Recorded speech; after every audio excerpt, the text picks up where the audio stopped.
Hey guys, welcome to another episode of Save Me From Myself podcast with your host Ty June. And this is going to be an episode called Save Me From My Video Games. Now, before I get into that, I want to talk about what happened to me yesterday. I was able to go to Dessert Wars and it was phenomenal. If you don't know what Dessert Wars is, it's practically a big expo convention of people and their desserts and everything they have to offer, and it's amazing. Everything has like one or two bites and you get to try a little bit of here, a little bit there. Cupcakes, banana pudding, sweet potato pie, ice cream, popcorn, Rice Krispie treats. Like, it was phenomenal. And so pretty much the premise is exactly what it says, Dessert Wars. So you go in there, try all the different desserts, and you get to vote for your favorite winner for the city you're in. And then that winner goes on to compete against the other winners from the other cities that they already been to. And so then the favorite things that come out of that, a lot of them are local. I do want to do a honorable mention to Small Cakes. They had this sweet potato pie that is to die for. It made me think about the old school way of making sweet potato pie with your mom or your grandmother, and it was so good. So shout out to Small Cakes, phenomenal sweet potato pie. I wasn't expecting that at all. So good luck to all the other winners. Just follow me on my socials. You can see to my video that I took of the people receiving their trophies, and you get to hear a little bit more about my favorite things of what I experienced there. I have their business cards, addresses, locations, you name it, so that you can stay in the know of where to get your best dessert fix. So alrighty then. So today we're talking about video games. As you guys know, I'm a big video game fanatic. I've been playing video games forever, as long as I can remember. And so for this episode, we're going to talk about games that what got me into gaming, games that I played before, things that I'm currently playing, and then looking forward to games coming out for quarter four, especially with the holiday 2023. So stay tuned. Let's get right into it. Happy Sunday. It's another SMFM exclusive. We got your podcast host, Ty June, and she's going to tell you everything and all kinds of things and probably absolutely nothing at all. But tune in. So now with my first ever video game element was the Game Boy Color. I had it in purple. And no, I didn't have the clear purple or the see-through purple. I just had the classic dark purple. I loved my Game Boy, and I believe it had some accessories that a lot of people didn't have. So I was really fortunate to be able to get my hands on the nightlight magnifying glass. It really clips onto the where the screen is, and it extends out, so you can get a nightlight as well as get a more clearer view of the screen. Came in clutch for sneaking and playing games at night. And I had a battery pack charger pack. Pretty much it plugs into the wall and charges the Game Boy without batteries, and it gave you power. So when you really needed your batteries, you can save them for when you left the house. So this just plugged into the outlet, and you could play even without batteries. So that was phenomenal. Even like nowadays, that was really early on, but like we have controllers that charge or plug in no problem. And does Xbox still use batteries? Yeah, okay. So I know they still have at least the battery packs that you charge the pack and then put the pack into the controller, and then that would be your way of getting pretty much a similar technology, but like different time frames, which is crazy. We can do away with batteries now, I'm sure, right? But yeah, Game Boy was my first introduction. And I remember having, my mom was only getting me like rated E games at the time. And there's two games I remember very vividly, and I do not know why these two stick out of all the games I've ever had. One was a Looney Tunes game, and I never finished that game. It got to a point where it got to a level that was so hard that I couldn't finish it. I just remember Bugs Bunny had to like escape a level, and the big red furry Looney Tune with the shoes. I can't remember its name, but if I remember it, I'll put it up here. He was like leaving bombs around. it was leaving bombs around, and I can't remember what the premise was, but I was stuck on that level. I never finished it. Oh well, right? And my next favorite game, I remember Rocket Power had a TV tie-in, and that was really cool because it lets you do half pipe skateboarding, surfing, mountain biking, and it was really cool to be able to just be very active and then play the characters from the show and still be able to go through the storyline like the show. And so it was really cool, and the graphics for that game was really good for its time. I don't know why, but I remember how great the graphics look on that Rocket Power game. And so it was just one of those two games that for some reason sticks out to me. The more I sit here and try to think of other games, those are the two that are in front and facing for me. And yeah, those were the best games I can remember. And so after the Game Boy era, I still have it, but I was getting more into Sega. So these were like my first game console. Sega, my brother and I would of course play Sonic. He would play Sonic and I would play Tails. And it was really funny because a lot of times he was doing most of the work, because I remember I would just spam the button for Tails to fly and spin her tail, and he pretty much did all the heavy lifting and getting us to the level.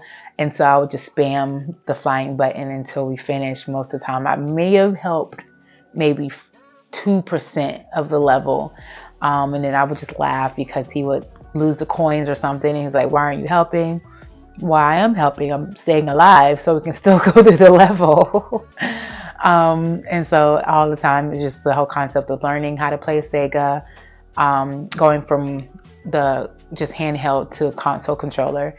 And those controls are still too big even for my little hands then. It was like trying to be able to press all the games, or fighting games or anything that was just easier to do. But a lot of times it was the controller just a little bit too big for my hands. So I just kind of, I'm here, I'm playing with you. I'm not dying. Congrats. Have fun, whatever.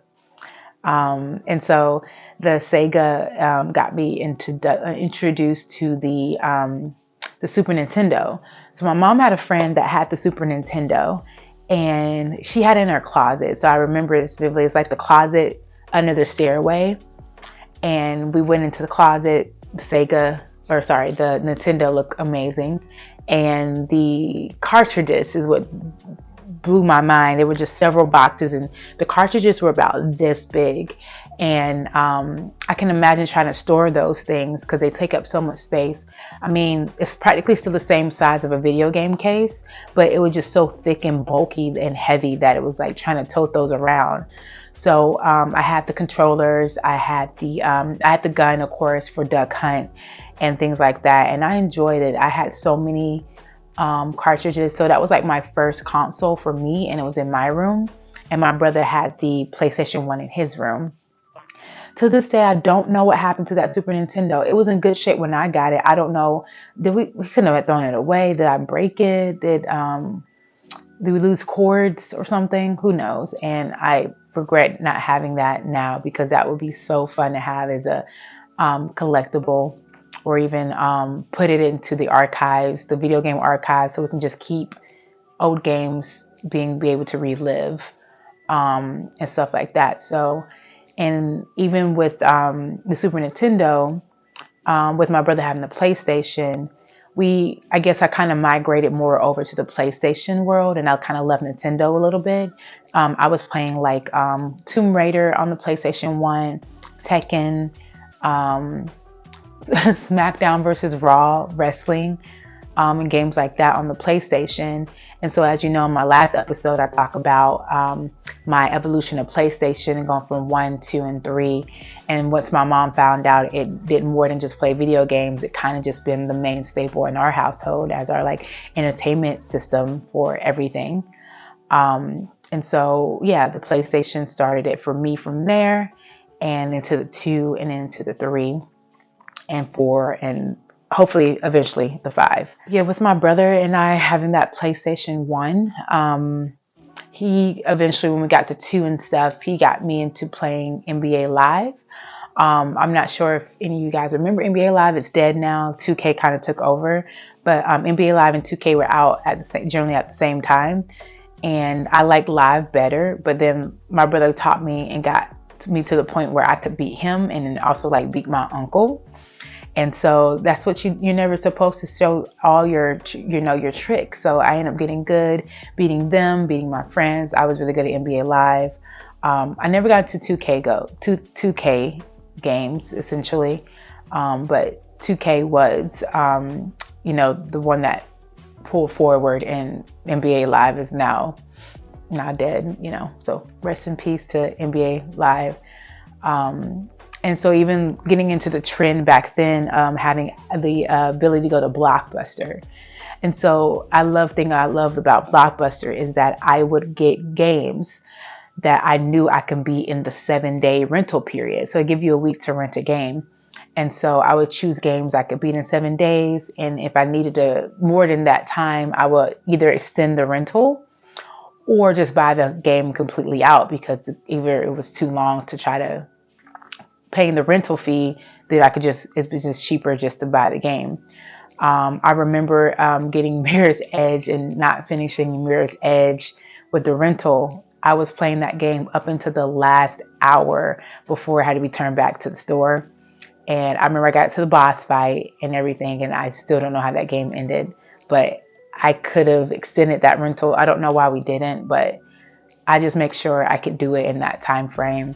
Remember a game like Whiplash. That game is still weird. All I can say, raccoon on a chain. That's pretty much all I can tell you. It's a platforming Crash Bandicoot kind of style game with a rabbit on a chain, and it's called Whiplash.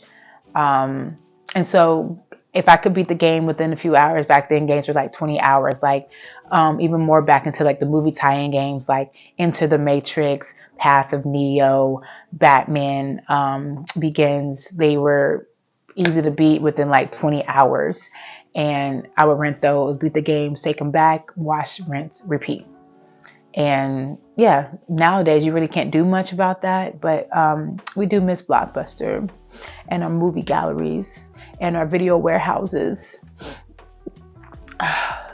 For anyone that don't know what any of those stores are, it's okay, because I mean,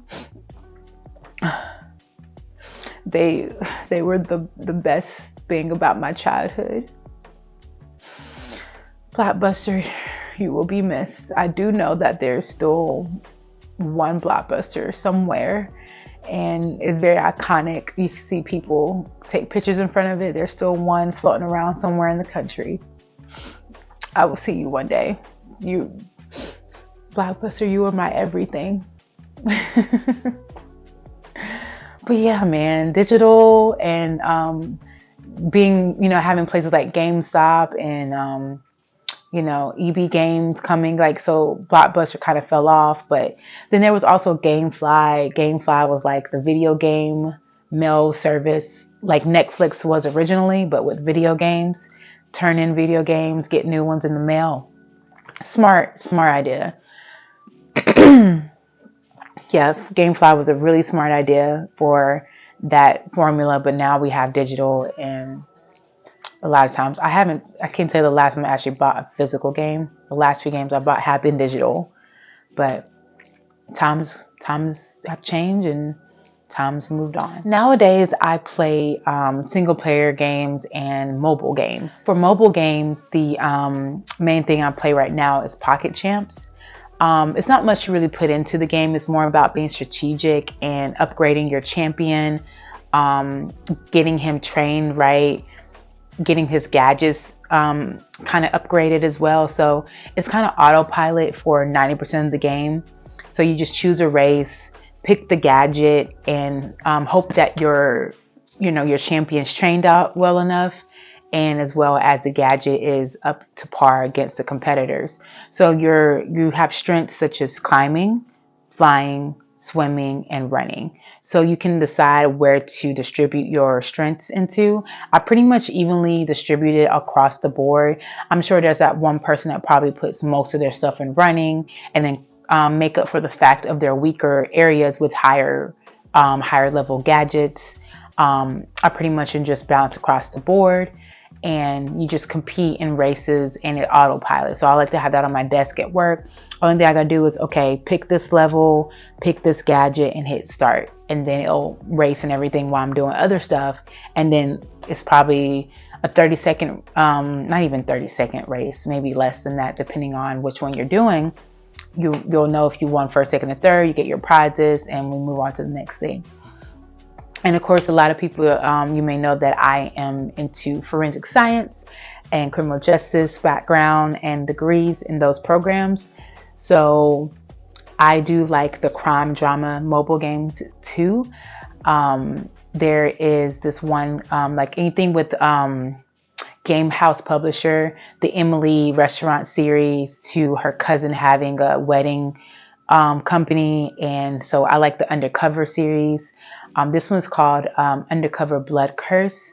The main character has to figure out about her sister's disappearance, and she goes undercover to try to figure out what could have happened and try to get close to different people and work at different places and figure out what happened. And based off the subtitle Blood Curse, you can imagine that that title can kind of get a bit away, but I'm probably only 45% completed and my speculations are there. But you know how games could be like pull you in one direction and then completely change everything towards the end. So that one is really cool. I love to make sure I 100% game, so I make sure I get all the diamonds on each level. And Game House has been around for as long as I can remember, even when I was playing on my dial-up PC and playing those games. Cake Mania, Diner Dash, all those kind of games.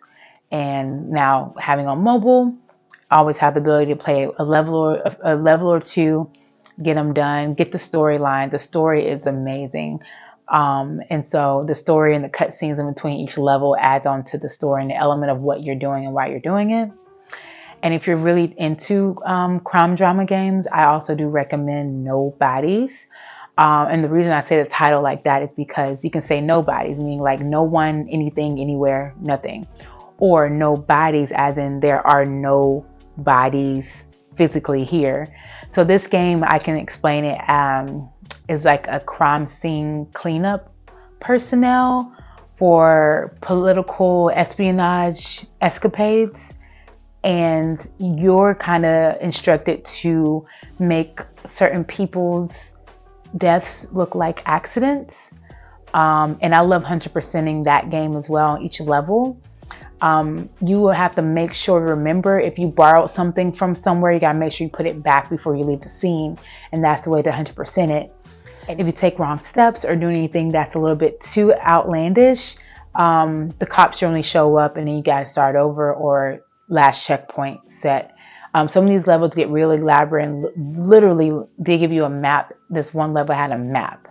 The guy that I was trying to make look like an accident lived in the middle of the woods in a cabin and had to remember how to navigate to and from his house with making it look like it's an accident. To not give much away, it's just the cabin and smoke and middle of nowhere. Without saying too much, that was a really hard level. It took me probably 20 times to make sure I was 100%ing that level, to remember everything that I borrowed and where it went back to. And yeah, that was really fun. And so even with the crime drama games, their mobile is just big in general, especially in other countries like Western countries are really big in having RPGs on mobile. I try to do 7 Deadly Sins has a mobile game. I tried to play that on my phone and I'm like, I think I should try it again, because at the time I didn't have the greatest phone. And I bet you now, since with me having the Pixel 7 Pro, I can play with the graphics better and the processing speed of things. But I just couldn't fathom playing a mobile game if there was a console equivalent, because of just being on this screen and it's so pretty. The graphics are so lovely, but I would love to be on a bigger screen playing it. But yeah, like mobile games are the next popular element. That's why a lot of companies like Tencent and them invest in mobile games because people are actually playing them more than you actually realize. Even if it's just something as simple as like the match 3 games. Like I play a game called Project Makeover, and that is literally the epitome of match 3. The only difference is that there is fashion and decor and stuff like that. But anywho, yeah, Tencent investing in mobile games, Diablo having a mobile game. Some of your bigger titles are having mobile games, especially with the anime tie-ins like Seven Deadly Sins, Sword Art, things like that. There are tie-ins to mobile games for those franchises because people are playing them. I like Project Makeover. It's a match 3 game going all the way back to when Bejeweled was around, and it's fashion decor. You're collecting tokens to make their house better and also change their outfits. And you're director of a Project Runway TV show, so you have all the shenanigans of the rival competition and all the craziness of your crew and team members going through their own personal journeys and their own personal lives, while you're also trying to put on this makeover TV show. And so those are really fun. Anything match 3, I know you guys are out there still playing Candy Crush. Whoever that person is that's on a level like 3,000, kudos to you. Boy, that's insane. But yeah, those mobile is bigger than you think, and people know there's money in it. There's always going to be money in it because there's microtransactions. I'll be the first one to tell you I have bought with my own cash, in-game currency, in-game life, help, whatever. I've done it, and they know we'll do it. So mobile games are here to stay. I enjoy story games, and a lot of my mobile games have stories in them. If they don't really have a story to it, I'm most likely not playing it. But it just makes me think about how awesome these indie developers are. These devs are amazing. I just recently saw a video of Jacksepticeye playing a game called Killer Frequency, and that is the best indie game I've ever seen in my life. And it's crazy how simple this game is. It's only 5 hours long. It looks great. The time and effort that was put into this game is amazing. And it also the adventure tree of it all. You can play this game multiple times. Multiple people can play it and have different outcomes. Even bringing up quantum dreams, as I always do, the kings and queens of QTEs and the kings and queens of story trees. And this game gives me everything I ever wanted in an indie video game. A video game in general. It has the mystery, the drama, the loveliness, the intimacy of characters, and we need to give more praise to indie devs because that needs to win something. That game needs to win every award in any way possible. Again, the game is called Killer Frequency. I don't remember the name of the developer and creator here, but I'll put it here. And they are immaculate. Killer Frequency, you're a washed up radio host that got into a small town of 1,000 people. And let's just say one thing leads to another where you have to be the hero. And there's a lot. The ambience, everything is great. Killer Frequency, must play. 10 out of 10 for me. The only time even watching Jack playing it still what make me want to go and play it myself, because I know there'll be, again, different outcomes. The way we think differently, our answers are different. We're different people. I saw maybe only like 2 glitches throughout the whole game, and they're probably easy fixes. There is like 2 moments out of a 5-hour game. That's a good in my book. But yeah, indie developers, kudos to you, because us gamers just need that outside of the CODs and the gods and the Fortnites. We need stuff like Killer Frequency too. And like games I've been playing recently in the past few years, we have God of War, Spiderman's Cyberpunk 2077, and I haven't finished any of these games. I started them all and haven't finished them. I need to figure out a way to incorporate that back into my schedule because I still enjoy games, even though with the mobile games, I'm still getting my video game fix, but I need to find out somewhere in my schedule, like 1 or 2 hours out the way just to play something. Again, these games are all story driven and I love story games. And I do want to get back into Destiny. Destiny 2 has like their like season finale of the Light and Dark era next February. Man, that's been some years.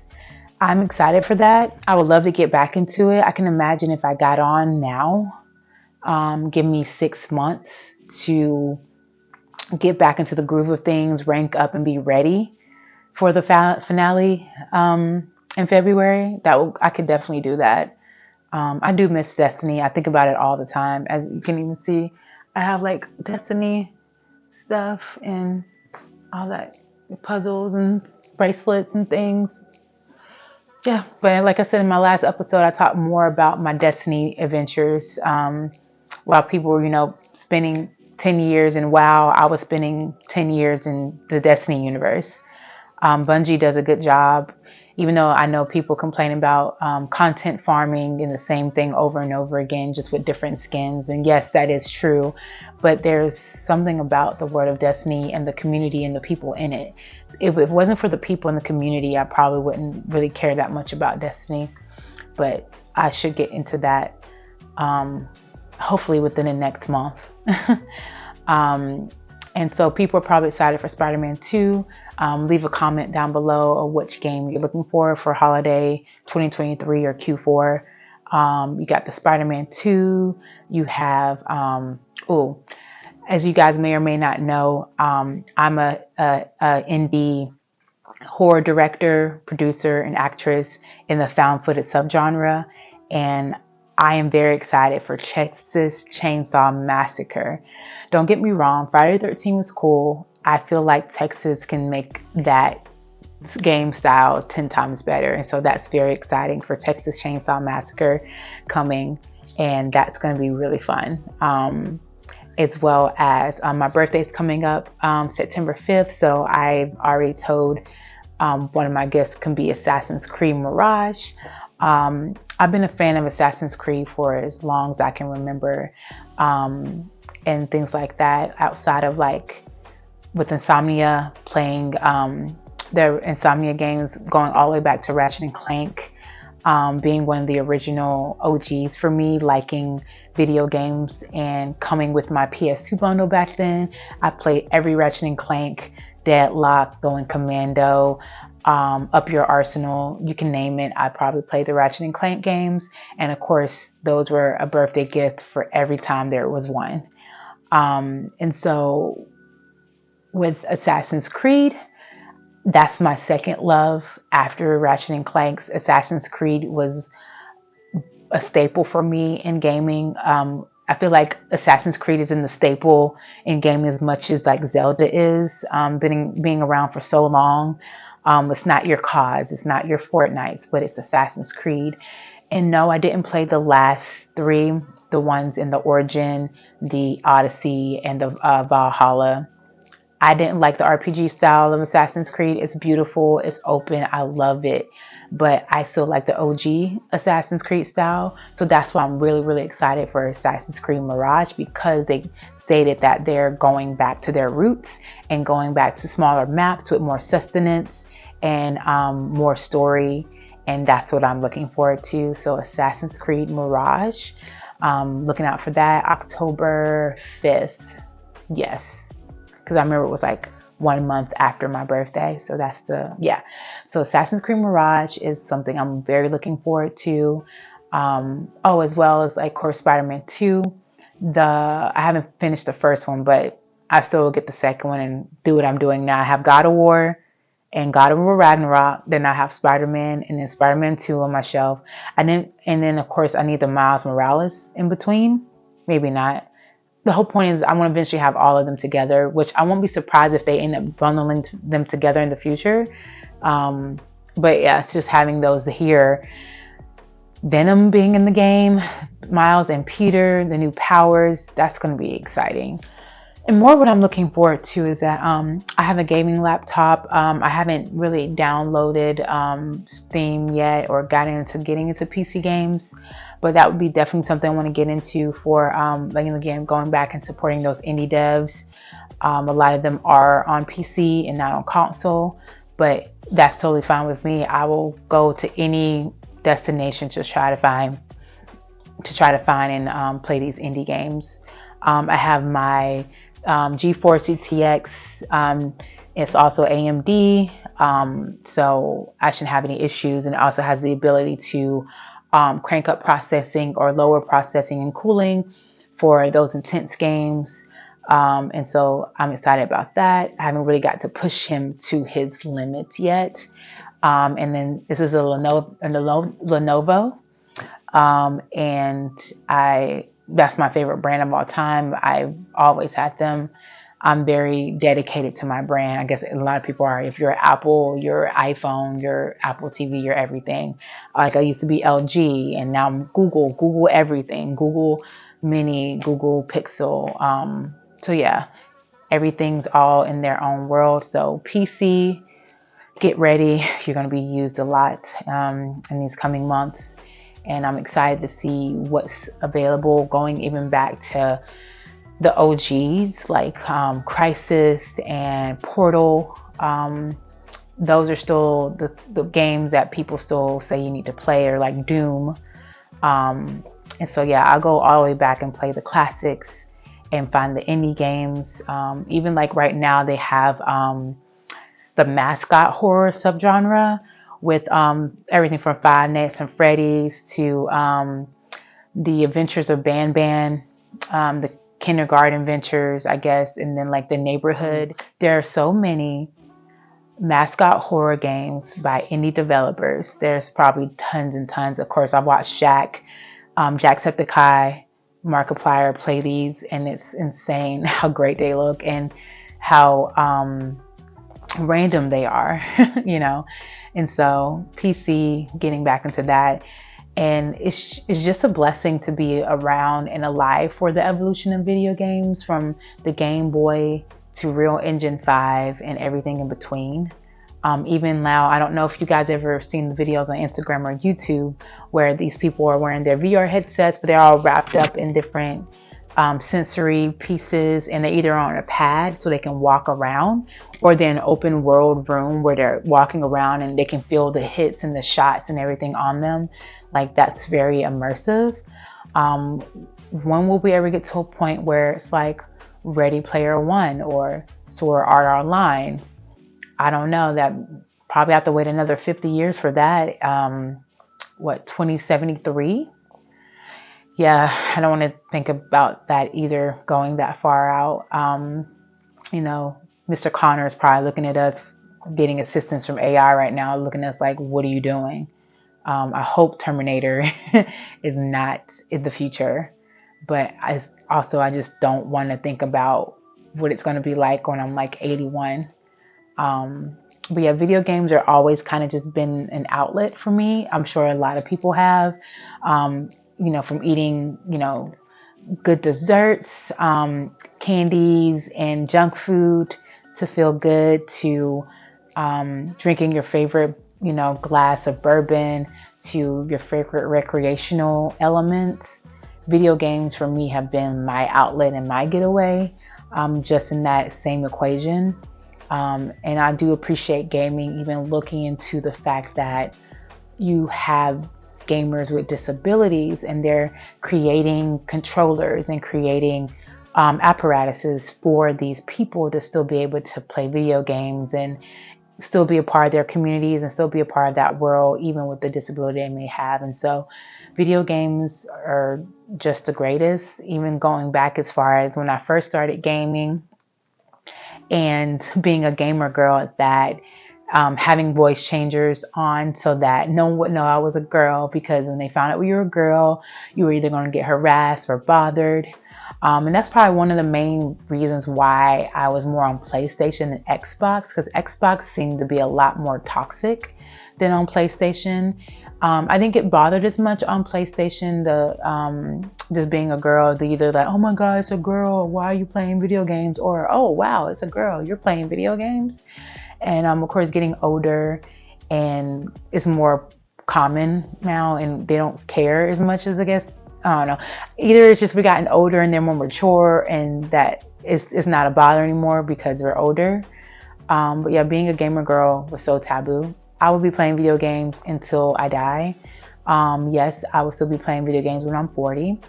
And for all those spouses out there or significant others that have gamer girls or gamer guys, and you're not a gamer, don't judge your gamer spouse because gaming is our way of life.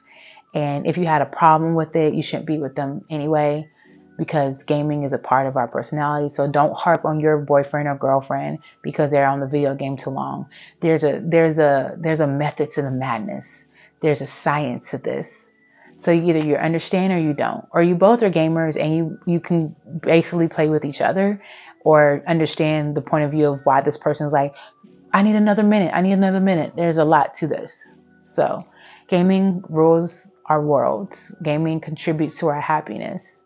And that's all that matters. And I can't wait to see what comes out next. So, well, this was Save Me From Myself podcast.